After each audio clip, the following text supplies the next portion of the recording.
नमस्कार। क्या आप भी बढ़ते हुए बुखार की गिरफ्त में हैं?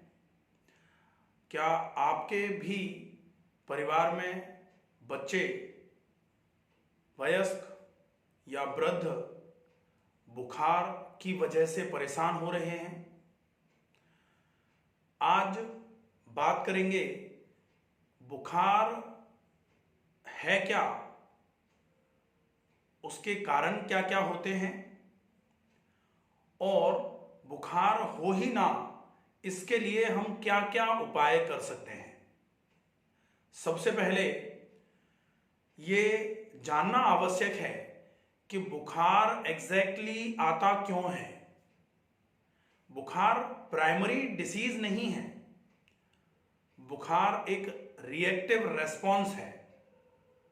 नमस्कार, मैं डॉक्टर रमाकांत शर्मा, योग एवं नेचुरोपैथी विशेषज्ञ। आज विषय है बुखार, फीवर, हाइपर पायरेक्सिया। हाइपर का मतलब ज्यादा, पायरेक्सिया का मतलब टेम्परेचर, शरीर का बढ़ता हुआ तापमान। ये तापमान क्यों बढ़ता है? बढ़े हुए तापमान को बोला जाता है बुखार की अवस्था। तो जैसे ही तापमान बढ़ता है शरीर में ऐसा क्या हो रहा होता है जिसकी वजह से तापमान बढ़ता है? सबसे पहले हम ये जानेंगे कि शरीर का सामान्य तापमान कितना होना चाहिए। सेंटीग्रेड की बात करते हैं तो 37.4 से लेकर के 37.7 तक टेम्परेचर नॉर्मल माना जाता है। फ़ारेनहाइट्स में ये टेम्परेचर जो है वो 97.8 से लेकर के 98.3 तक टेम्परेचर को नॉर्मल माना जा सकता है। इसके बाद अगर टेम्परेचर 98.7 तक पहुंच रहा है तो उसको भी नॉर्मल माना जा सकता है। टेम्परेचर अगर 99 को क्रॉस कर रहा है तो फिर उसको हाइपर पायरेक्सिया की कंडीशन में रखा जा सकता है। क्यों टेम्परेचर 99 को क्रॉस करता है?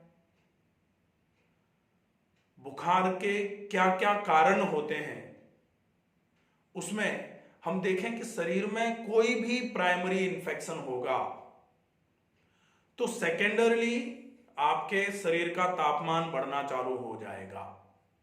जैसे आपके चोट ही लगी है अगर, और चोट लगने की वजह से घाव हुआ है और वो घाव भरा नहीं अगर, तो वहां पर इन्फेक्शन होगा और उस बढ़ते हुए इन्फेक्शन को बैलेंस करने के लिए इन्फ्लेमेटरी मार्कर्स बढ़ना चालू होंगे और उसकी वजह से बुखार आना चालू हो जाएगा।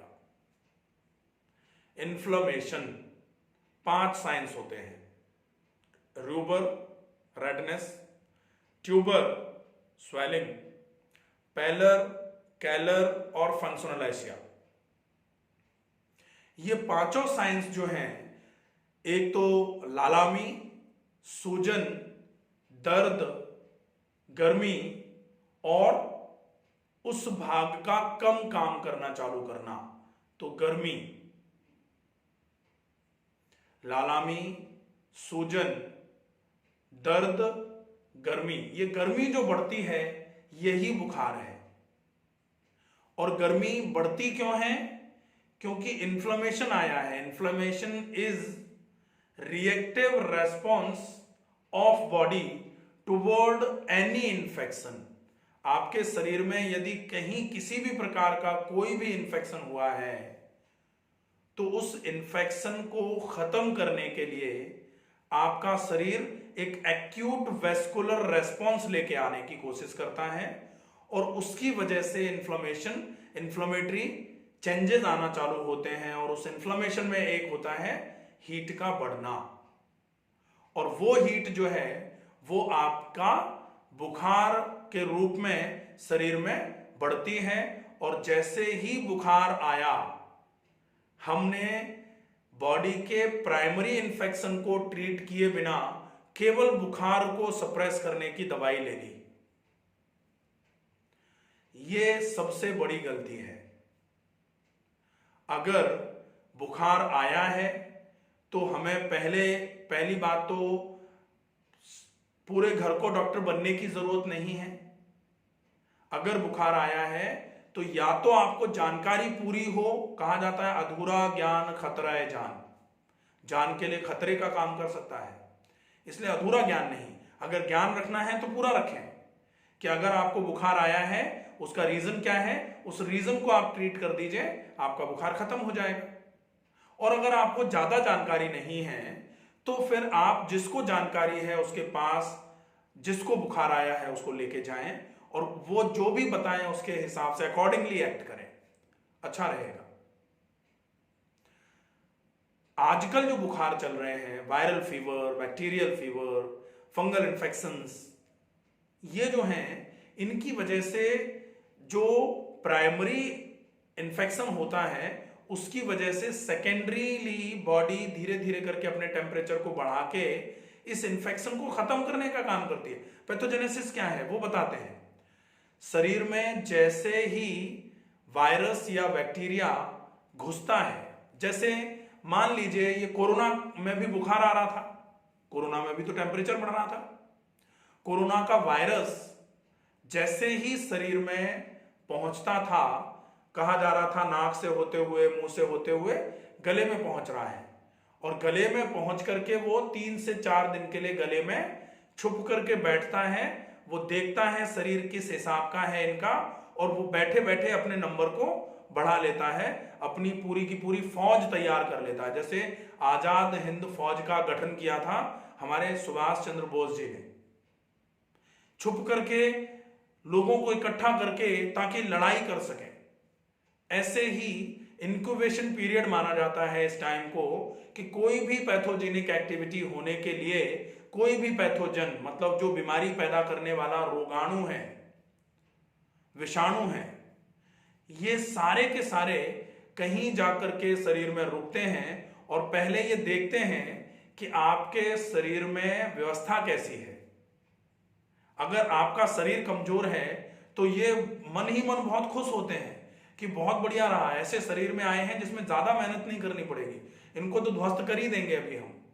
और उसमें हम क्या करते हैं, शरीर जैसे ही उनको देखता है शरीर तापमान बढ़ाना चालू कर देता है कि ये वायरस और बैक्टीरिया हैं, ये वायरस बैक्टीरिया छोटी सी चीज है, हम थोड़ा सा तापमान बढ़ाएंगे तो हमारे शरीर में तो 5 फीट 7 इंच का शरीर, 5 फीट 8 इंच का शरीर, किसी का 10 इंच का, महिलाएं हैं 5 फीट 2 इंच से लेकर के 5 फीट 6-7 इंच तक का शरीर। इतने बड़े शरीर में टेम्परेचर के बढ़ने से जल्दी से कुछ नहीं होने वाला होता है।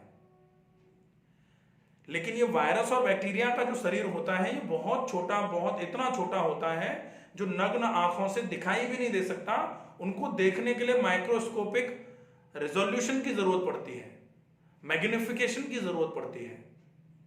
लेकिन हम क्या करते हैं कि जैसे ही शरीर ने उस वायरस या बैक्टीरिया को पहचान करके खत्म करने के लिए शरीर में तापमान बढ़ाया ताकि ये अपने आप मर जाएगा और हम अपने शरीर को इसके आक्रमण से बचा लेंगे। जैसे ही थोड़ा सा बुखार आता है हम अपने घरों में मेडिसिन बॉक्स में पैरासिटामोल रखे रहते हैं, और उस पैरासिटामोल का क्या काम होता है, सीधे सीधे सिर्फ उस बढ़ते हुए टेम्परेचर को डाउन करना। और बढ़ता हुआ टेम्परेचर अगर बढ़ रहा था क्योंकि उसको वायरस बैक्टीरिया को खत्म करना था, आपने दवाई लेके उस टेम्परेचर को सप्रेस कर दिया, वहां वायरस और बैक्टीरिया और खुश, बहुत अच्छी शरीर में आए हैं, बहुत अच्छा शरीर मिला है, एक तरीके से बिल्कुल सीधा साधा सा इंसान मिल गया है, एक तरीके से मूर्ख टाइप का इंसान मिल गया है कि शरीर चाह रहा था कि टेम्परेचर बढ़ा के ये हमको खत्म कर देता, लेकिन इस इंसान ने देखो दवाई खा ली और बढ़ते हुए टेम्परेचर को हमको मरने से बचा लिया। वायरस बैक्टीरिया ये सोचता है कि अगर दवाई नहीं खाते तो उस तापमान में हमको मरना पड़ता, हमारे हाथ पैर ढीले हो जाते, लेकिन इन्होंने दवाई खा करके हमारा काम बहुत आसान कर दिया। अब हम मरेंगे नहीं, अब हम इनको मारेंगे। फिर धीरे धीरे करके एक और स्थिति आती है कि जो एक कहावत है बहुत अच्छी सी कि रोग में खाया हुआ आहार रोगी का नहीं अपितु रोग का पोषण करता है। हम यहां भी गलती कर देते हैं। हम जितना बीमार होते हैं उतना ज्यादा खाते हैं, जबकि कहा जाता है बीमारी की अवस्था में भोजन त्याग देना चाहिए। और यह चीज तो हमें पशुओं से सीखनी चाहिए। हम कहते हैं कि हम पशु नहीं रहे, हम मनुष्य हो गए हैं। तो पशु से मनुष्य होना मतलब प्रोग्रेशन मान रहे हैं हम, लेकिन हम पशुओं से यह भी नहीं सीख पा रहे हैं कि अगर रोगी हो गए हैं तो खाने को त्याग दिया जाए। छोटा बच्चा होता है, उसको कोई तकलीफ होती है, खाना छोड़ देता है सबसे पहले। जैसे जैसे हम समझदार होते हैं, जैसे जैसे हम बोलना चालू करते हैं, वैसे वैसे फिर हम धीरे धीरे करके अपने के सारे मानसिक स्तर पर धीरे धीरे करके गिरना चालू हो जाते हैं। पता नहीं क्या होना चालू हो जाता है हमको। बच्चा जब छोटा होता है दूध पीना छोड़ देता है, मां को तभी तो पता लगता है इसको कुछ हुआ है, पेट में गड़बड़ आ गई है, उसके मुंह में कोई दिक्कत आ गई है। बोल तो सकता नहीं बेचारा, या तो रो सकता है और या फिर खाना छोड़ सकता है। और इसी से पता लगता है बच्चे ने 3 दिन से दूध नहीं पिया है, कुछ हो रहा है, इसको दिखवाना है, पता लग जाता है। जानवर ने, पशु ने, गाय है, गाय तो खैर माता मानी जाती हैं, गाय है, भैंस है, बकरी है, बैल है, खाने को छोड़ देते हैं। तभी तो हमको पता लगता है कि ये बीमार है, इसने कुछ खाया नहीं है। हम कहते हैं ये खा नहीं रहे हैं, कुछ ना कुछ गड़बड़ है, इनको दिखवाना पड़ेगा। डॉक्टर देखता है, फिर दवाइयां होती हैं, फिर खाना पीना जब सामान्य चालू हो जाता है तब हम मानते हैं कि अब ये ठीक हो गए हैं।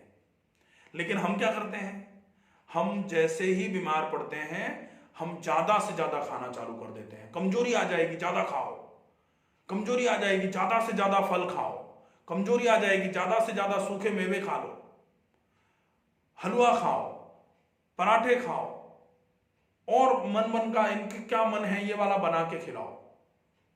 और सामान्य तौर पर जो कहा जाता है रोगियों का भोजन, वो रोगियों का भोजन नहीं होता है। मूंग की दाल, मोटे आटे की रोटी, पतली सी मूंग की दाल और चावल की खिचड़ी, वेजिटेबल दलिया, ये जो है इनको कहा जाता है रोगियों का आहार है। ये रोगियों का आहार नहीं है, ये रोगियों को रोग मुक्त करने का आहार है।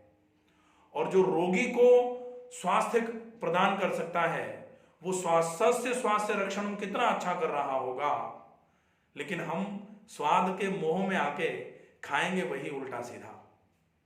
हमें समोसे खाने हैं, हमें कचौड़ियां खानी है, मैदे के बिना हमारा तो मन ही नहीं भर रहा है, मसालों के बिना हम तो भोजन ही नहीं कर पा रहे हैं, पानी हमको ज्यादा पीना ही नहीं है, तो फिर तो बुखार आएगा ही।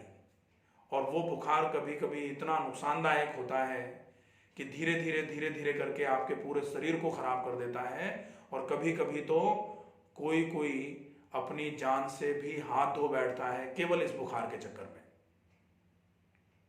क्योंकि हमने बुखार को सही तरीके से समझ नहीं पाया। अगर बुखार को सही तरीके से समझ लिया होता तो ये बुखार की वजह से हमको इतने नुकसान नहीं होते। हमें करना क्या है, सिंपल सी बात है, अगर कोई भी इंफेक्शन हुआ है और उसकी वजह से आपके शरीर में तापमान बढ़ना चालू हो गया है, तो आपको सबसे पहले आपको भोजन में सिर्फ उतना भोजन लेना है जितना आपके शरीर के लिए अति आवश्यक हो। शरीर में अगर भोजन स्पेयर में पड़ा रह जाएगा तो वो सारा का सारा स्पेयर वाला भोजन आपके वायरस और बैक्टीरिया खाएंगे और वो आपके ही शरीर को खराब करने का काम करेंगे। इसलिए रोग में बिल्कुल सुपाच्य भोजन लिया जाना चाहिए और ऐसा भोजन लो जो रोग कारक रोगाणुओं को पसंद ना आए। लेकिन हम आलू के पराठे खा रहे हैं, पिज्जा खा रहे हैं, स्वादिष्ट से स्वादिष्ट भोजन बना बना के खा रहे हैं। तो अगर हमारे शरीर में कोई, जैसे होता ना, कोई मेहमान किसी घर में गया है तो हमारी नैतिक जिम्मेदारी बनती है बढ़िया बढ़िया बना के खिलाया जाए।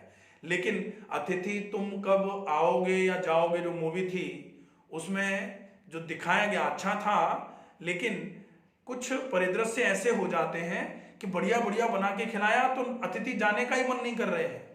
अब हमारे घर में, हमारे शरीर रूपी घर में जो अतिथियों के भेष में वायरस बैक्टीरिया घुस गए हैं, अगर उनको बढ़िया बढ़िया भोजन मिलेगा, फिर बिल्कुल आराम मिल रहा है, हम लेटे हुए हैं, वायरस बैक्टीरिया को कोई तकलीफ ही नहीं है, बढ़िया से बढ़िया भोजन हो रहा है, आराम से चैन हो रहा है, उनका चैन से लेटे हुए, तो उनको क्या दिक्कत है?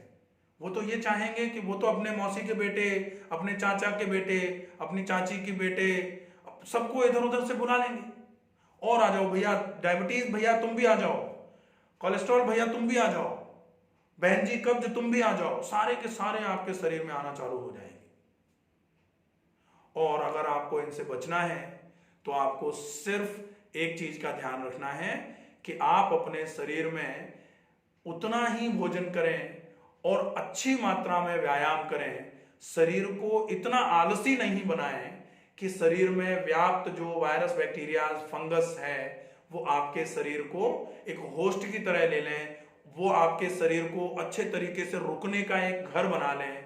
और अगर एक बीमारी ने घर बनाया तो वो बीमारियां अपने आप को वहां बुलाती चली जाएंगी और धीरे धीरे करके बीमारियों का घर हो जाएगा आपका शरीर, जो आजकल हो रहा है। बुखार के लिए आप क्या कर सकते हैं? सबसे पहला काम, ज्यादा से ज्यादा मात्रा में पानी पीजिए। पानी की क्वांटिटी इतनी होनी चाहिए कि आपके शरीर का बढ़ा हुआ तापमान मल, मूत्र और स्वेद के हिसाब से बाहर निकलना चालू। ये 3 मल होते हैं। मल मतलब जो पुरुष है, जो आपके शरीर में गुदा द्वार से बाहर निकल करके आता है वो। मूत्र जो यूरिनरी ट्रैक्ट से निकल करके बाहर आता है, पूरा का पूरा खून की गंदगी जो है वो ज्यादा से ज्यादा मात्रा में बाहर निकलती है। स्वेद, पसीना, अच्छी मात्रा में पसीने के माध्यम से भी गंदगियां निकलना चालू होंगी, निश्चित ही आपको आराम होना चालू होगा। पानी की क्वांटिटी कम से कम 5 लीटर कर दीजिए। अगर आसपास किसी को भी बुखार हो रहा है, आजकल फैल रहा है, टाइफॉइड, मलेरिया, डेंगू, लेप्टोस्पायरोसिस, ये 4 तरीके की मौसमी बीमारियां आजकल फैल रही हैं। और इनमें फिर आपको क्या करना पड़ रहा है? फिर आप डेंगू का टेस्ट कराते हो, फिर आप टाइफाइड का टेस्ट कराते हो, पता लगता है डेंगू पॉजिटिव आ रहा है, टाइफाइड पॉजिटिव आ रहा है, कभी मलेरिया नेगेटिव आ रहा है, कभी मलेरिया भी पॉजिटिव आ जा रहा है। और उसके साथ में फिर दुनिया भर की दवाइयां, दुनिया भर के इंजेक्शन लग रहे हैं, कुछ लोग हॉस्पिटल्स में एडमिट हैं, बॉटलें चढ़ रही हैं। क्यों? क्योंकि हमने पहले ध्यान नहीं रखा। अगर हम पहले से पूरा ध्यान रख लेते, कोरोना भी उनको ही ज्यादा मात्रा में हुआ जिनके शरीर में रोगों से लड़ने की क्षमता या तो पहले से कमजोर थी, और या फिर लगातार ड्यूटी करते रहने की वजह से, लगातार मास्क लगाए रहने की वजह से, लगातार बिना सोए लगातार काम करते रहने की वजह से इम्यूनिटी कमजोर पड़ी। और फिर एक्सैगरेटेड जो भीड़ थी, कंसंट्रेशन ऑफ पीपल्स जहां ज्यादा था, जहां क्राउड थी पेशेंट्स की, वहां पर जो लोग, जैसे बहुत सारे लोग कह रहे हैं कि अगर कमजोर इम्यूनिटी वाले ही बीमार हुए या फिर जिनकी इम्यूनिटी कमजोर थी वही बीमार हुए, तो जो डॉक्टर थे जो बहुत मजबूत थे वो क्यों फिर कोरोना पॉजिटिव हो गए? वो इसलिए हो गए क्योंकि जब वो कोविड में ड्यूटी पर गए थे तब तो उनकी इम्यूनिटी अच्छी थी, लेकिन 30 दिन तक, 35 दिन तक बिना सोए बेचारे काम कर रहे हैं, लगातार मास्क लगाए हुए हैं, किट पहने हुए हैं, खाना नहीं खा पा रहे टाइम से, कोई उनका रूटीन फिक्स नहीं हो पा रहा है, तो 30 दिन तो बहुत होते हैं, फिर तो 3 दिन भी बहुत होते हैं। बीमारी में 3 दिन की अवस्था भी बहुत होती है। अगर आपने सही तरीके से अपने जीवन का यापन 5-7 दिन के लिए भी नहीं कर पाया है तो बढ़ी हुई इम्यूनिटी ऐसे धड़ाम से नीचे आ जाती है। और जैसे ही इम्यूनिटी कमजोर पड़ी और आपके आसपास कोविड का तो तांडव हो ही रहा था, तो हो गई कोविड की समस्या। अगर इम्यूनिटी को बढ़ा के रख लिया जाएगा तो निश्चित ही कोरोना से भी बचा जा सकता है, लेप्टोस्पायरोसिस से भी बचा जा सकता है, डेंगू से भी बचा जा सकता है, मलेरिया से भी बचा जा सकता है, और सिंपल से सादे से रियो वायरस की वजह से होते हुए कॉमन कोल्ड से भी बचा जा सकता है। नेजोकॉमियल इन्फेक्शंस होते हैं, 5 लोग हॉस्पिटल में जाते हैं एक ही घर पर आने के बाद 2 को जुकाम हो जाता है, 3 स्वस्थ बने रहते हैं, जबकि पांचों के पांचों गए थे। हॉस्पिटल एक्वायर्ड इन्फेक्शन अगर होना होता पांचों को होता, वायरस बैक्टीरिया जो भी थे वो पांचों के शरीर पर ही चढ़े होंगे, लेकिन शरीर में पहुंचने के बाद 3 के जिनके शरीर मजबूत थे वो बच गए और जिनके शरीर में कमजोरी पाई गई उनको बीमारी हो गई।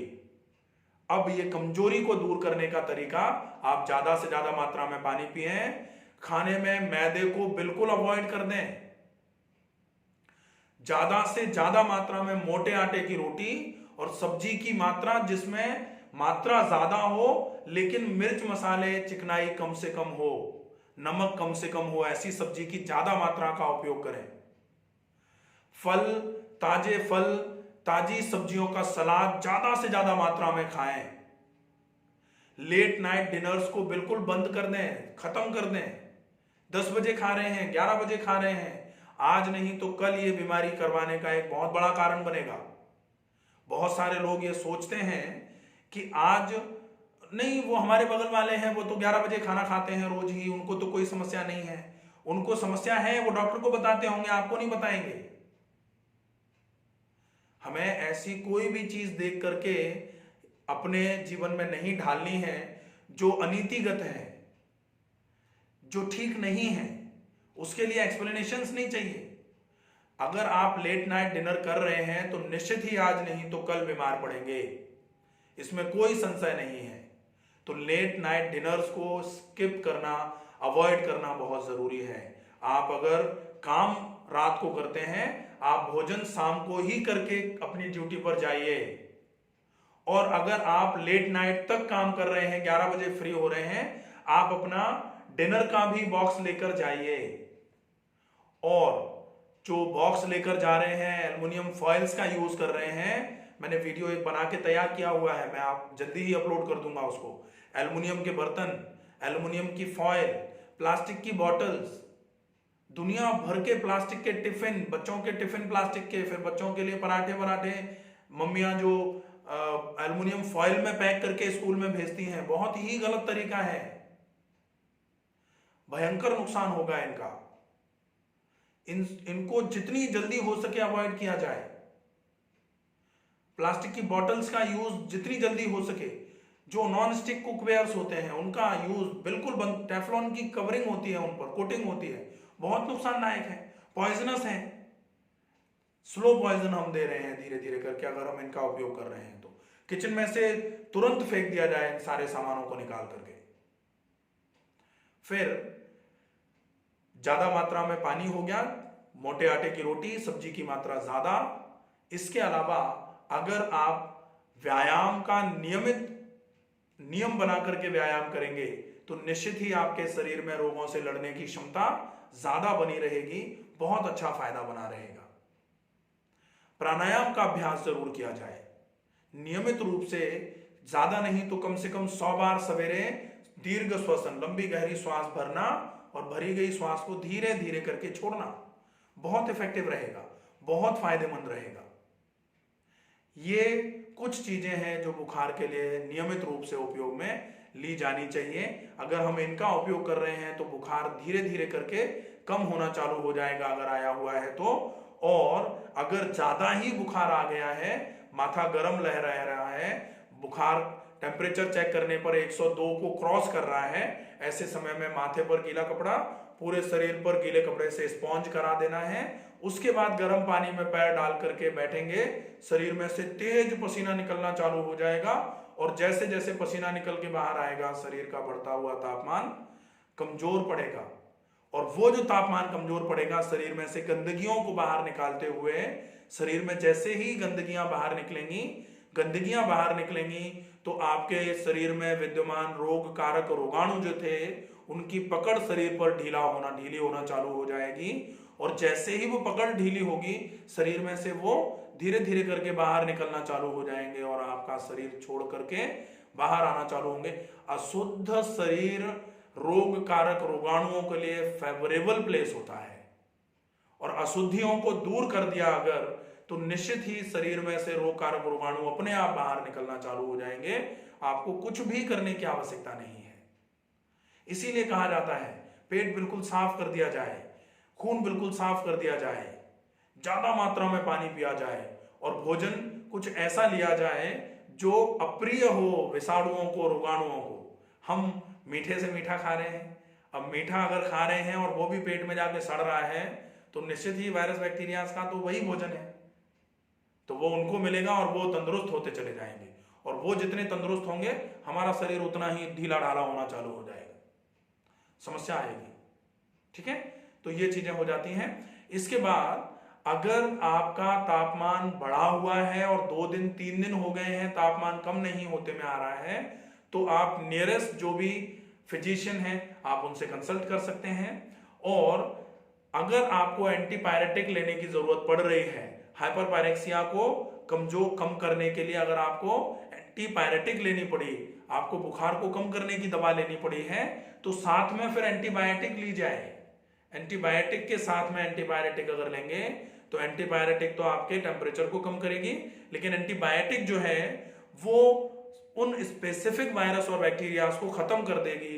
स्पेसिफिक वायरस बैक्टीरियाज को खत्म उस दवाई ने कर दिया और इधर आपने टेम्परेचर को डाउन कर दिया, धीरे धीरे करके बढ़ता हुआ बुखार तुरंत कंट्रोल में आ जाएगा। लेकिन ये तब करना है जब सामान्य तौर पर आप जो चीजें करनी थी कर चुके हैं और उससे बुखार अगर कम नहीं हुआ तो इनकी आवश्यकता है। अगर आपने ज्यादा पानी पी के, आंतों को पूरा साफ करके, सुपाच्य भोजन करके 2 दिन भी निकाल दिए तो तीसरे दिन आपको दवाइयों की आवश्यकता बिल्कुल भी नहीं पड़ेगी।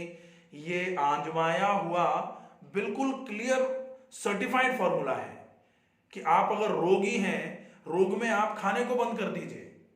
खाने को जैसे ही बंद करेंगे आपका शरीर 1 दिन 2 दिन में कमजोर नहीं होगा, लेकिन वायरस बैक्टीरिया को अगर 6 घंटे भी रेगुलर फूड की सप्लाई नहीं मिली तो वो धीरे धीरे करके मरना चालू हो जाएगा। और उपवास इसीलिए बोला जाता है लंघनम परम औषधम, क्योंकि अगर उपवास करेंगे तो उपवास के समय रोग कारक रोगाणुओं को आहार नहीं मिल पाने की वजह से शरीर पर उनकी पकड़ कमजोर होती है और वो शरीर को छोड़ करके बाहर निकलना चालू हो जाते हैं। ठीक है, तो ये चीजें ये आप उपयोग में ले सकते हैं। मेडिसिन बताने की वैसे तो यहां कोई आवश्यकता है नहीं। आपको जब भी कोई ऐसी समस्या लग रही है आप अपने आसपास जो भी डॉक्टर हैं उनसे कंसल्ट कर सकते हैं। अगर आपको कुछ ऐसा लगे कि आपके आसपास कोई डॉक्टर नहीं है, कंसल्टेशन में प्रॉब्लम आ रही है, तो आप अपनी बीमारी को कमेंट बॉक्स में लिख करके अगर भेजेंगे तो मेडिसिन भी अगर आपके लिए जरूरी होगी तो वो बताई जा सकती है। एंटीबायोटिक साथ में मेफेनेमिक एसिड और पैरासिटामोल का कॉम्बिनेशन। आजकल पैरासिटामोल अकेला लिया जा रहा है, बुखार को कम करता है। मेफेनेमिक एसिड जो होता है वो बढ़ते हुए मांसपेशियों के थकान, दबाव, तनाव को कम करके मांसपेशियों में टूटन जो बनी रहती है लगातार उसको कम करने का काम करता है। तो ये जो बुखार चल रहा है आजकल डेंगू या टाइफाइड का, इसमें आप अकेली पैरासिटामोल के साथ में अगर ना देते हुए आप मेफेनेमिक एसिड और पैरासिटामोल का कॉम्बिनेशन देते हैं तो ये थकान और जो टूटन है शरीर की उसके साथ में बुखार को कम करने का काम करेगी। लेकिन ये कंसल्ट करने के बाद ही दी जाए। इसको भी आप एंटीबायोटिक के साथ में ही देंगे तो ज्यादा अच्छे तरीके से वो काम कर पाएगी।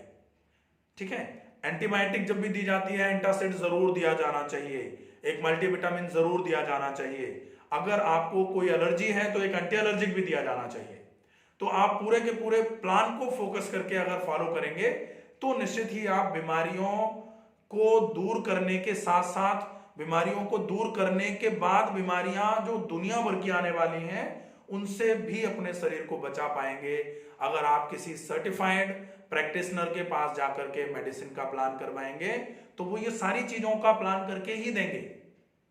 ठीक है, इसलिए घर में अगर आपको दवाइयां रखनी है तो उन दवाइयों का भी उपयोग आप आकस्मिक समस्या, अगर जैसे आपके आसपास मेडिकल स्टोर नहीं खुला हुआ है आपके, लेकिन कोई जानकार डॉक्टर हैं तो कुछ दवाइयां आपने रखी हुई हैं, उनसे पूछ करके क्या दवाई आपको देनी है, किसके साथ में कौन सी दवाई आप दे सकते हैं, उस तरीके से पूरी प्लानिंग के साथ आप अगर फॉलो अप करेंगे तो बहुत अच्छा रहेगा। नेचुरोपैथी में कुटकी चिरायता के काढ़े का आप उपयोग कर सकते हैं बुखार को दूर करने के लिए, बहुत ही अच्छा है।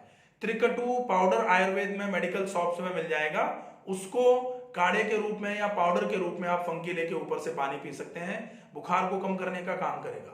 महासुदर्शन काढ़ा या महासुदर्शन क्वाथ, आप इसका उपयोग कर सकते हैं, यह भी बुखार को कम करने के लिए बहुत इफेक्टिव है। आप ज्यादा नहीं, नीम की 5-5 पत्तियां दिन में 2 बार 3 बार खा लें, लेकिन अगर आपको एसिडिटी है तो आपको साथ में कुछ एंटासिड के रूप में भी उपयोग में लेना पड़ेगा। सौंफ खानी पड़ेगी या फिर मिश्री लेनी पड़ेगी या फिर आपको आंवला मिश्री लेना पड़ेगा, ताकि नहीं तो नीम बुखार को तो कम कर देगा लेकिन साथ में एसिडिटी बढ़ा देगा। तो जो भी प्राइमरी इन्फेक्शन है, फोड़ा फुंसी अगर कहीं हुआ है, घाव हो रहा है, उसको ट्रीट करिए। अगर आपके पेट में कोई दिक्कत आ रही है, कोई लूज मोशन लग रहे हैं, हाथों में छाले हो गए हैं, मुंह में छाले हो गए हैं, उसकी वजह से बुखार आ रहा है, उसको दूर करिए। आंख अगर आ गई है, जिसको बोलते हैं कंजक्टिवाइटिस, कंजक्टिवाइटिस में भी बुखार आ जाता है कभी कभी, उसको दूर करिए।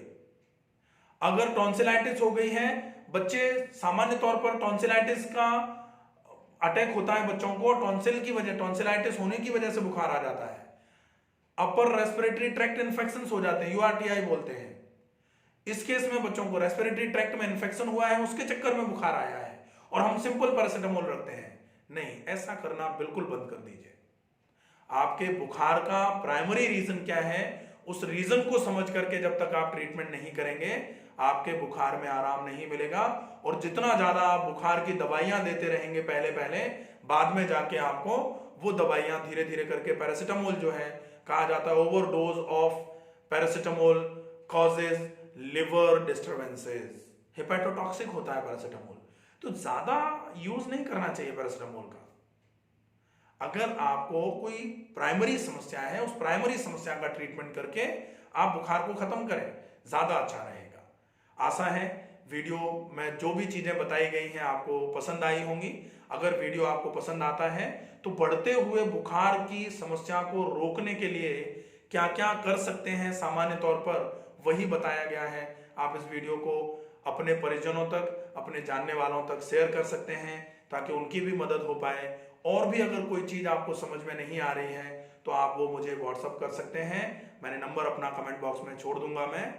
आप इसी कमेंट सीरीज पर जाकर के कोई भी अपनी प्रॉब्लम को कमेंट करके मुझे बता सकते हैं, या अगर आपको और भी कोई वीडियो जानना है किसी समस्या के बारे में तो आप वो मुझे कमेंट में लिख करके बता सकते हैं, उससे रिलेटेड वीडियो जरूर बना करके पोस्ट किया जाएगा। अपना ध्यान रखिए, अपनों का ध्यान रखिए, स्वस्थ रहिए, सुरक्षित रहिए। नमस्कार।